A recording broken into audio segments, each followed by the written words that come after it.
¿Cuál es el origen de ciertas enfermedades? Y ellos comenzaron a detectar en estos estudios que muestran que el daño físico y emocional en la vida adulta es consecuencia de ciertas ocasiones, situaciones adversas en la niñez. Ellos le llaman experiencias adversas en la niñez. ¿Y qué es lo que pasa con eso?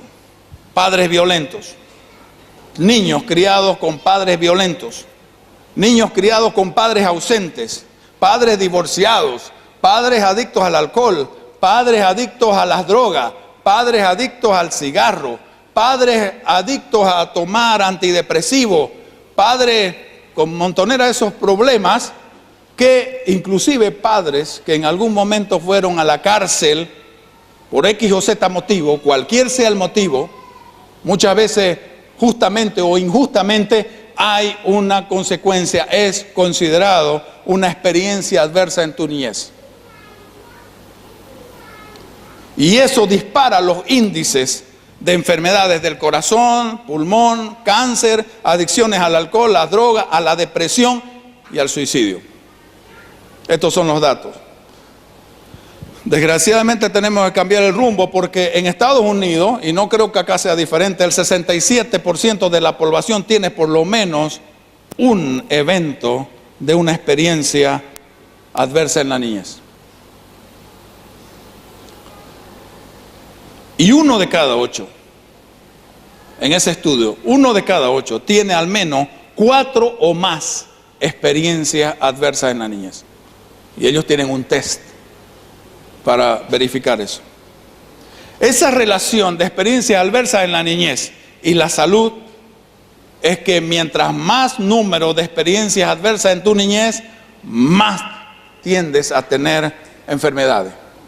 Por ejemplo, si tu puntuación es 4 o más de estas experiencias, tienes un riesgo relativo de enfermedad pulmonar, obstructiva crónica, hepatitis, 2.5 veces más que una persona que no ha llegado a ese índice. Si tienes 4 o más, tienes depresión en una relación de 4.5 veces más que una persona que no tiene ese índice. Tienes las personas que tienen este índice alto de experiencias adversas en la niñez, tienen 12 veces más probabilidades de suicidio. En nuestra sociedad, en Santa Cruz, esa es una cifra alarmante en el tema de suicidio en jóvenes. Es algo que no se habla en nuestra sociedad. Pero el hecho de que no lo estemos hablando no significa que no está con nosotros. Profundos grados de depresión y con un gran porcentaje que lleva hasta el suicidio. Cuando las personas tienen una puntuación de 7 o más experiencias adversas en la niñez, tienen riesgo de enfermedad, 3 veces más probabilidades de morir de cáncer de pulmón, 3.5 veces más de riesgo de isquemia cardíaca. La isquemia cardíaca, no me pregunten qué es, porque no soy médico, ahí hay una doctora, es la principal causa de muerte en Estados Unidos. No sé cómo será acá en Bolivia. Entonces, ¿cómo funciona esta experiencia adversa en la niñez? ¿Cuál es la relación? ¿Cómo podemos detectarlo? Bueno, hay una relación aquí que tiene que ver con nuestro funcionamiento y muchas veces nos encontramos en peligro, nos encontramos en estrés y el cuerpo funciona. Por ejemplo, cuando estamos en una situación de peligro, esta doctora da un ejemplo, dice, imagínate que estás en el monte y estando en el monte te aparece un oso o un tigre. ¿Qué es lo que pasa con el cuerpo? Hay una reacción, hay una respuesta que te prepara tu cuerpo a luchar para defenderte o a huir para escapar del peligro. Y es una relación que está entre nuestro hipotálamo, el hipofisario y glándula de la adrenalina, le llaman eje hipotalámico hipofisario adrenal. No necesitas memorizarte eso, pero está en tu cuerpo. Es una respuesta del sistema cuerpo-cerebro, es una respuesta al estrés. Entonces, el hipotálamo, cuando hay peligro, envía una señal a la glándula pituitaria, que envía una señal a la glándula suprarrenal, que ordena liberar hormonas del estrés, adrenalina y cortisol, en dosis indicada para preparar a tu cuerpo para reaccionar y pelear o huir. Y bueno, eso es muy bueno cuando el tigre te está persiguiendo, ¿sí? Y cuando estás en el monte, cuando aparece el oso y vos tenés que disparar, o el tipo al que le buscaste pleito es muy grandote, ¿sí? Es mejor huir, ¿sí? O aparece con un palo de béisbol, ok, ahí está tu cuerpo preparado para echarle a la huida nomás y salvar tu pellejo. Pero, ¿qué pasa cuando el oso llega a la casa todas las noches?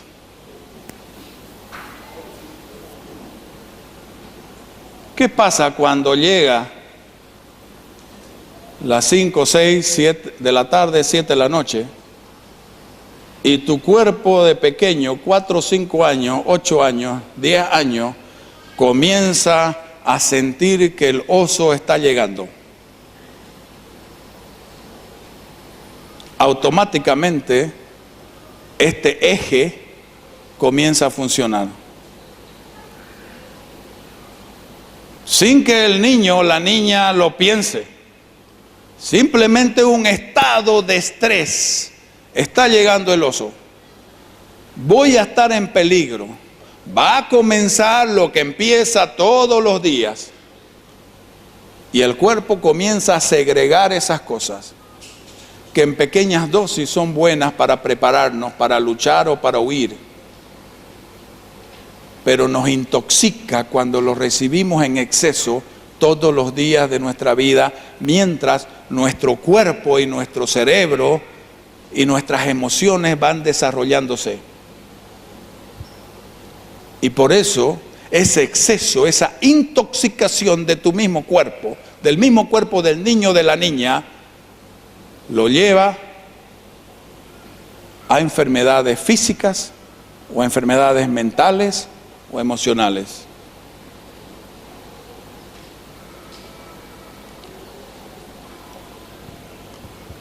¿Cómo es tu crianza con tus hijos?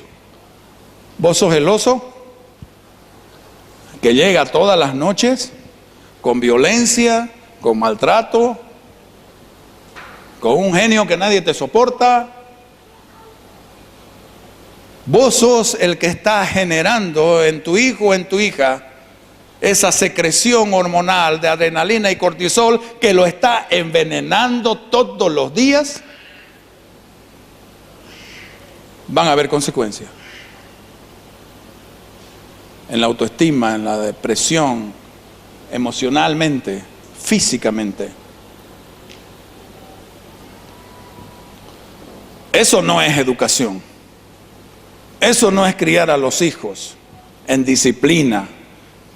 Eso es destruir el alma de tu hijo. Entonces, ¿cuál es nuestro modelo si no lo recibimos de casa? ¿Qué pasa si vos fuiste víctima de eso? Como mamá, como papá, si vos fuiste víctima y tenías tu oso o tu osa que llegaba todos los días a tu casa. Y ahora tenés consecuencias en tu cuerpo, en tu alma, en tus emociones. Normalmente la tendencia es repetir eso. Hay que cortar eso. Hay que cortar el ciclo que va empeorando de generación en generación. ¿Cómo lo corto el ciclo? Disciplinando en la disciplina y amonestación del Señor. Dios nos mandó cosas y manera de hacerlo. Están en la Biblia. No tenemos que repetir los padrones de nuestros padres, de nuestros abuelos, de nuestros tatarabuelos. No tenemos por qué repetir esas cosas. La palabra de Dios nos enseña cómo debemos vivir. Ahora hay que recibirla esa. Mira, haciendo este estudio me llamó la atención algo. En Mateo capítulos 5, 6 y 7, 3 capítulos, es lo que se llama el Sermón del Monte. Es el Sermón del Monte. Es interesante cómo empieza. Puedes ponerlo el capítulo 5, versículo 1. No lo vamos a llevar todo, lo vas a estudiar en tu casa. Por favor, estudialo. Pero, no, el 5, 1, ese ponelo. Le doy tarea para que estudien en su casa 5 capítulos, 3 capítulos. El capítulo 5, el capítulo 6 y el capítulo 7. Mira lo que dice. Viendo la multitud, subió al monte y sentándose, vinieron a él sus discípulos. Esto muestra una actitud de Cristo para discipular.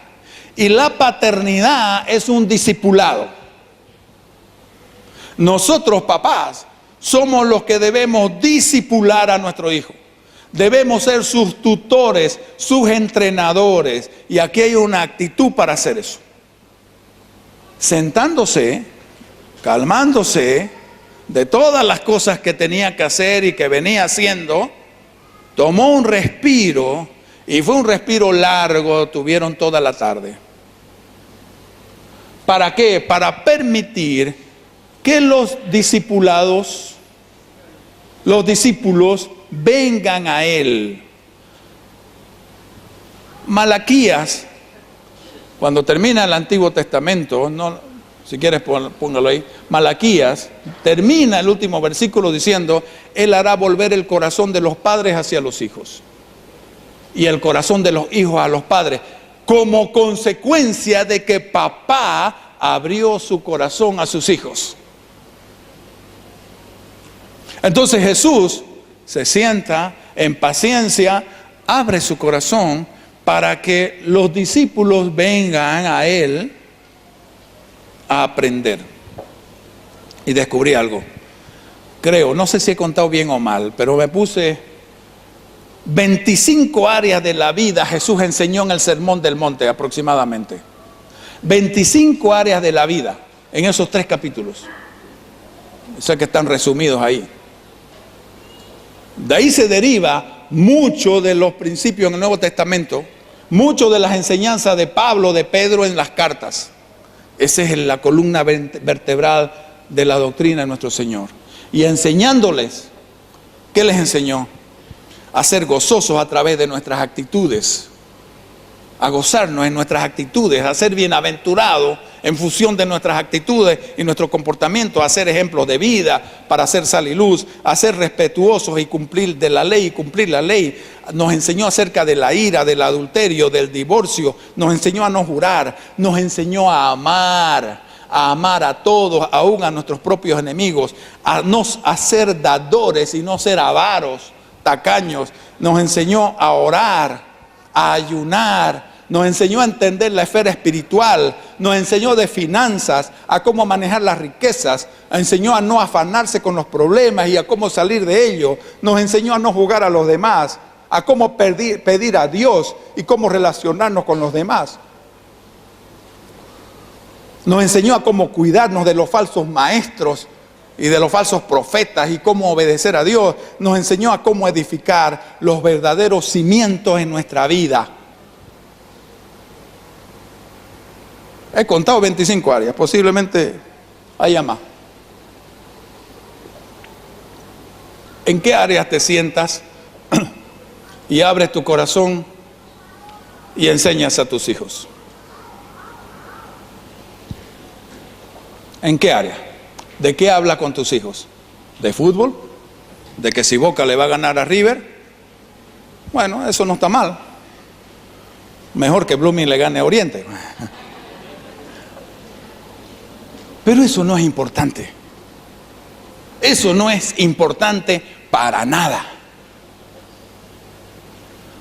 Le estás enseñando de cómo hacer y criticando las cosas que hace todo el tiempo.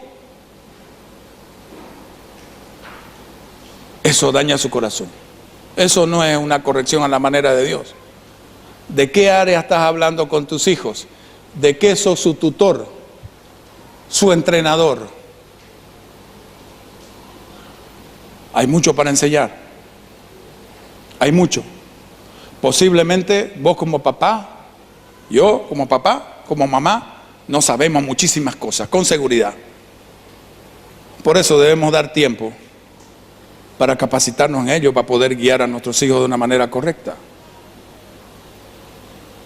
Para no maltratarlos, para saber cómo colocar límites, para saber cómo corregir, para saber cómo amonestar, para guiarlo en las diferentes áreas de nuestra vida que tenemos. ¿Cómo se va a relacionar él cuando se case? Ella cuando se case. ¿Cómo van a criar sus hijos ellos? ¿Cómo van a manejar sus negocios? ¿Cómo se van a relacionar con los otros? ¿Cómo van a dejar un legado en esta sociedad? ¿Cómo van a hacer las cosas para que sus generaciones futuras sean benditas? ¿Qué áreas te sientas a conversar con tus hijos? ¿Qué tiempo le estás dando en esa comunicación de corazón a corazón para hablar de temas profundos?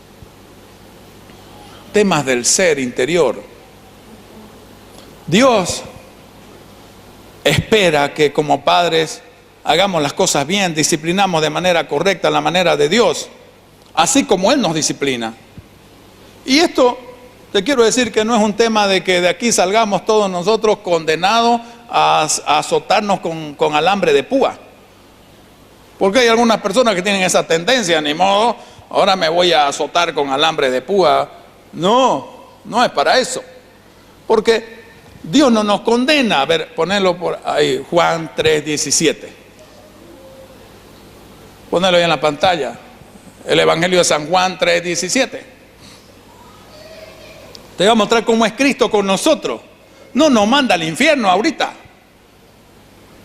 Porque no envió Dios a su Hijo al mundo para condenar al mundo, sino para que el mundo sea salvo por Él. Todo lo que leemos en la palabra, todo lo que escucha que el Señor te está hablando hoy, es para que tú manejes tu vida de otra manera. No es una condenación, es para que exista una transformación. Eso es lo que Cristo quiere, una transformación. Hebreos 12, del 5 al 11, dice lo siguiente, y nos muestra ese corazón de Dios para con nosotros. Y habéis ya olvidado la exhortación que como a hijos se os dirige diciendo: Hijo mío, no menosprecies la disciplina del Señor, ni desmayes cuando eres reprendido por Él. Versículo 6. Porque el Señor al que ama disciplina, y azota a todo el que recibe por hijo. Versículo 7. Si soportáis la disciplina, Dios os trata como a hijos, porque ¿qué hijo es aquel a quien el Padre no disciplina? Pero si se os deja sin disciplina, de la cual todos han sido participantes, entonces sois bastardos y no hijos. ¿Entiende eso? El hijo que no es disciplinado por su padre es un bastardo. Es la misma categoría. ¿Por qué? Porque nadie se importa del bastardo. Si te importa tu hijo, debes disciplinarlo, debes hacerte cargo de él, de su alma, de dirigirlo, de sanarlo. Por otra parte, tuvimos a nuestros padres terrenales que nos disciplinaban y los venerábamos. ¿Por qué no obedeceremos mucho mejor al Padre de los Espíritus y viviremos? Versículo 10, y aquellos ciertamente por pocos días nos disciplinaban como a ellos les parecía, pero para los que nos es provechoso, para que participemos de su santidad. Y el versículo 11 dice algo que es muy verdadero.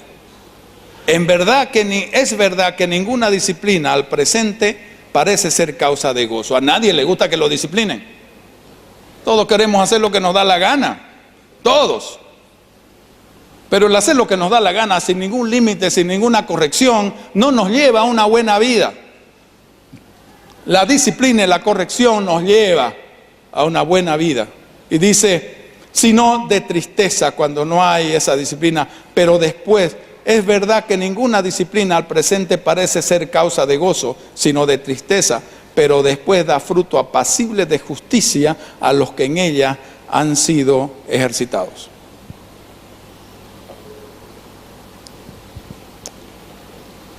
Quisiera que inclines tu rostro ahí donde estás.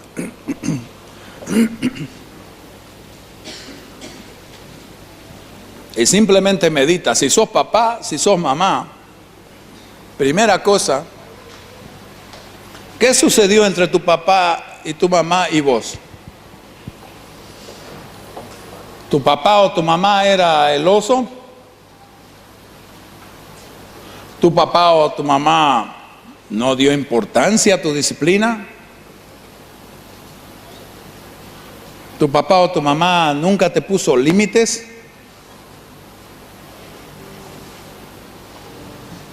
¿O te martirizó? ¿En cuál de los extremos estuvo tu papi o tu mami? ¿Ausente? ¿Con problemas personales, emocionales? ¿O presente de una manera que aterrorizaba? Como un oso te puede aterrorizar. ¿Cómo fue tu papá?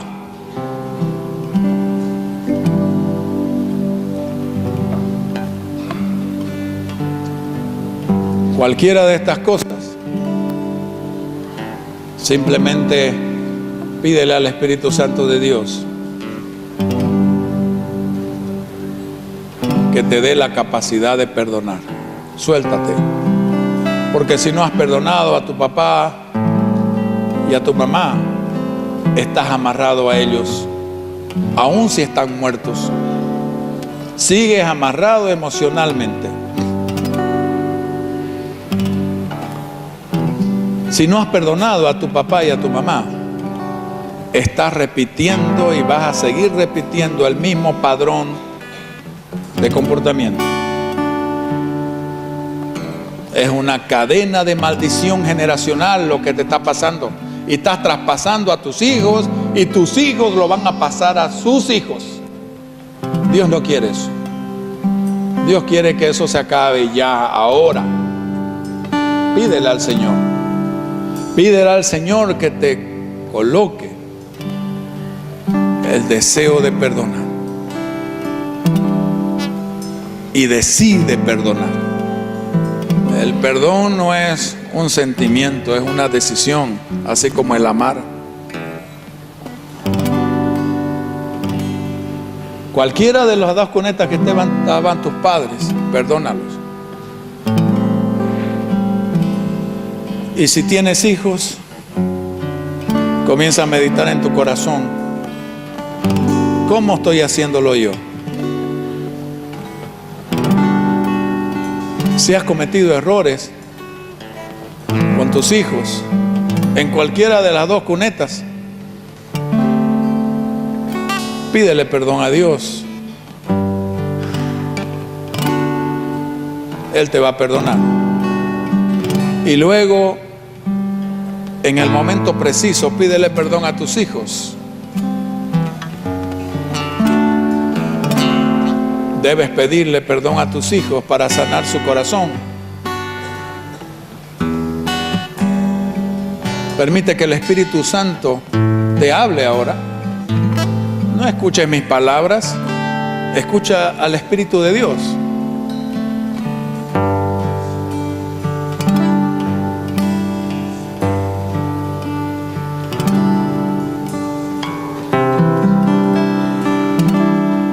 Y otra cosa que debes hacer, si has cometido errores en tu vida, si te has equivocado y has estado en alguna de las cunetas con tus hijos, perdónate a ti mismo. Las personas que no se perdonan a sí mismos llevan una carga pesada toda su vida. Y lo más terrible de eso es que quien no se perdona a sí mismo pisotea la sangre de nuestro Señor Jesucristo, porque la sangre de nuestro Señor Jesucristo fue derramada para perdonarte a ti. Permite que el Espíritu Santo te muestre cómo educar, cómo guiar a tus hijos, cómo proteger el corazón de tus hijos y de tus hijas. Gracias, Señor, te damos. Gracias por tu palabra, porque tu palabra nos enseña, Señor, en cada área de nuestra vida, cómo ser padres, cómo ser hijos, cómo ser esposo, cómo ser esposa. Señor, te pedimos que en el nombre de nuestro Señor Jesucristo, que tu Espíritu Santo selle esto que tú has hablado hoy y que comencemos a actuar. Que no solo seamos oidores de un domingo, sino que saliendo de aquí, de tu casa, comencemos a actuar, a vivir en lo que tú nos hablas, Señor. Vamos a adorar al Señor.